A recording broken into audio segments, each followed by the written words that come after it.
मैं आप लोगों से एक बात करना चाहती हूँ। इंशाल्लाह अगले महीने मैं अपने बेटे की बारात यहाँ लेकर आऊंगी।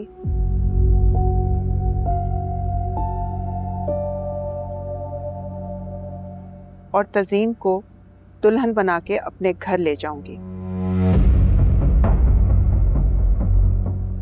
अरे आपा इतनी जल्दी? अम्मी, इस वक्त ये बात? तो फिर कब तक? कब तक मैं तुम्हारी खुशियों का इंतजार करती रहूंगी?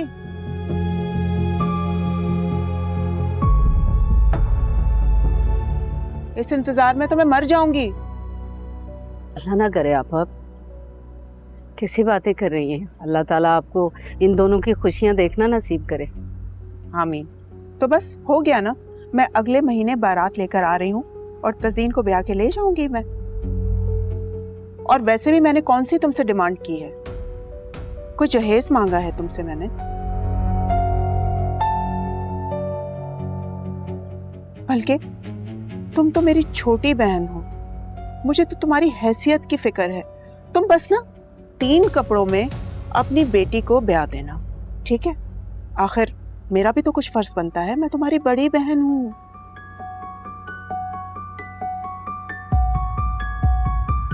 खुदा ना खास्ता, क्या मतलब है आपका खाला? क्या हैसियत है हमारी? हमारी हैसियत जो भी है आपके सामने है। और जहां तक मेरी माँ की बात है ना, बहुत खुददार औरत है ये। अपनी फैमिली की रिस्पॉन्सिबिलिटी बहुत अच्छी तरह ले रही है।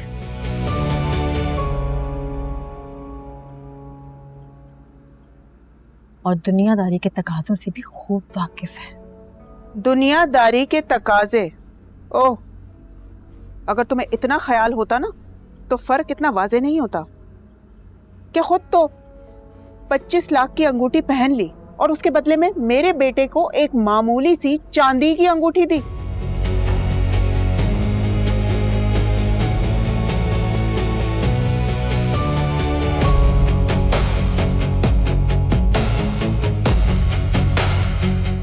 तो फिर इस तरह से तो तुमसे जहेज की तवक्का करना मेरी तो बेवकूफी होगी ना।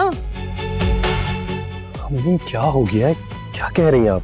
मैंने ही तज़ीन को कहा था मुझे चांदी की अंगूठी चाहिए।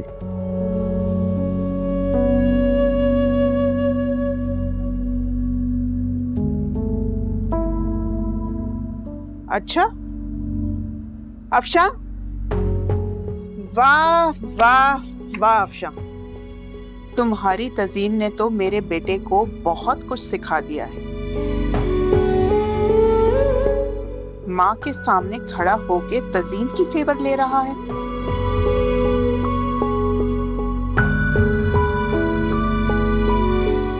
ये तो स्टार्ट है खाला, आगे आगे देखिएगा होता है क्या।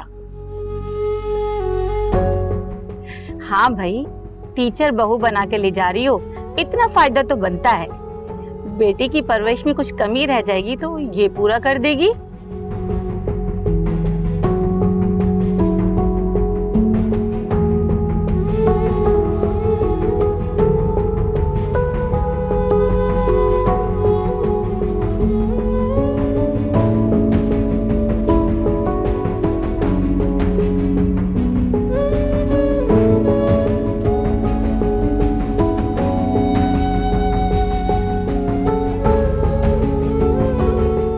तज़ीन, अब कर दिया आप लोगों ने।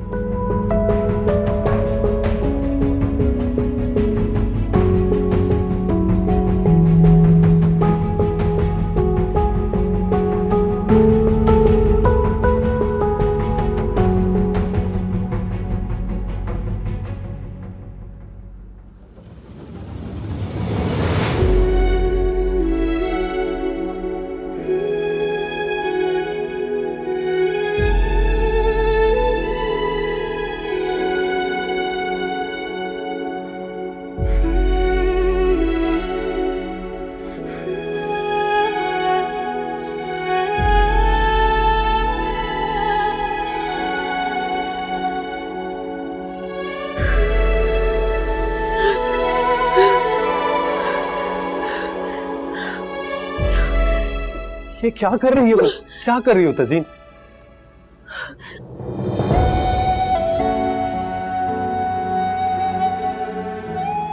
तजीन क्या कर रही हो? ये हमारे प्यार की निशानी है, तुम इसे ऐसे ही उतार दोगी? मना किया था ना मैंने तुम्हें कि नहीं लो अपने लिए चांदी की रिंग। मुझे शक था कि खाला मेरे साथ यही करेंगी। यार कितने मेहमान बाहर बैठे हुए, क्या मैं और मेरी फैमिली ये डिजर्व करते हैं? तजीन मैं मानता हूँ, मुझे खुद समझ नहीं आ रही अम्मी ने ऐसा क्यों किया, पर तुम ऐसे खफा तो ना हो यार। फराज मुझे बताओ, क्या मेरे तुम्हारे पीछे डिसाइडेड नहीं था कि मैं 2 साल बाद शादी करूंगी? सिर्फ 2 साल नहीं दिए जा रहे यार, टॉर्चर करना है मुझे। बिल्कुल डिसाइडेड था, पर अब तुम ओवर रिएक्ट कर रही हो थोड़ा। रिएक्ट कर रही हूँ मैं?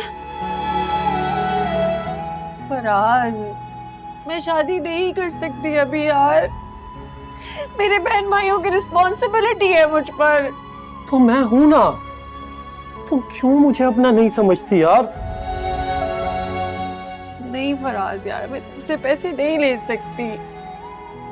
मैंने हमेशा से तुम्हें ये कहा है ना कि मैं अपने बहन भाइयों को खुद संभालूंगी।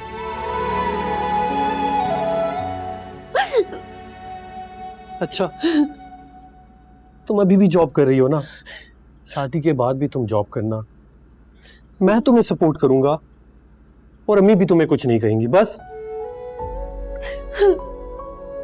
बस कर दो यार, इतना इंपॉर्टेंट फंक्शन है हमारा, मत रो ऐसे।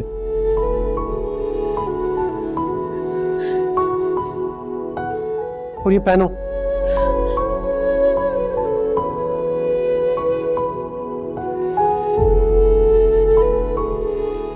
तुम कोई मुझसे प्यार नहीं करते। तुम्हें ऐसा लगता है? हाँ, ये जो मेरा इश्क है तुमसे हो दिलबरा। पागल हो तुम। कितनी खूबसूरत लग रही हो ऐसे, हंसती रहा करो।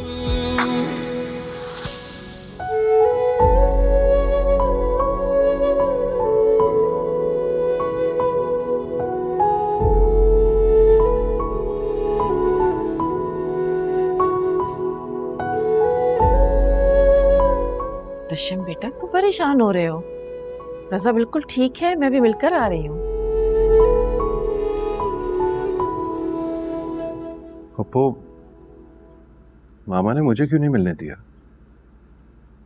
हो सकता है कि वो सो रहा हो, मिल लेना ना जाके उससे।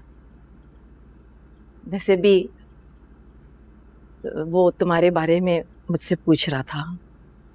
वाकई पूछ रहे थे मेरे बारे में? जानता हूं ऐसा कुछ भी नहीं हुआ होगा, बचपन से इसी तरह बहलाती आ रही हैं मुझे।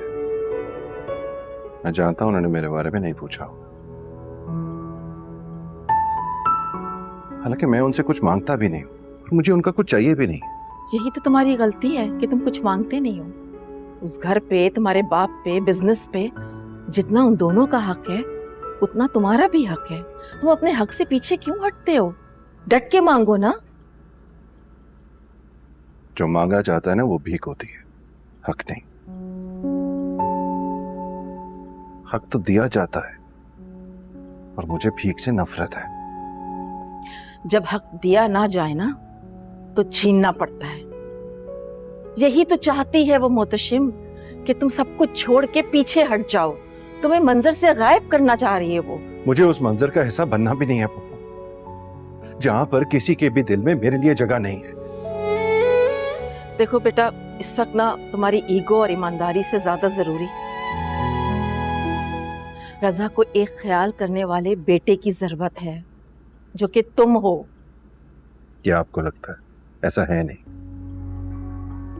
मुतशिम, रजा बीमार होता जा रहा है, अकेला पड़ गया है, और रेयान अपनी माँ की तरह उस पे हावी होता जा रहा है। उन दोनों की नजरें तुम्हारे बाप की दौलत और बिजनेस पर है। वो दिन दूर नहीं है जब ये दोनों उस पर काबिज हो जाएंगे और तुम देखते रह जाओगे। जिस तरह शैला ने तुम्हारी माँ की बेवक्त मौत का फायदा उठाया था ना, ऑफिस से लेके घर तक की मलका बनने का सफर तय किया था ना, रजा को मंजर से हटाती जा रही है जिस तरह उसने तुम्हें हटाया था। अब फैसला तुम्हारे हाथ में है, सोचो इस बात पर।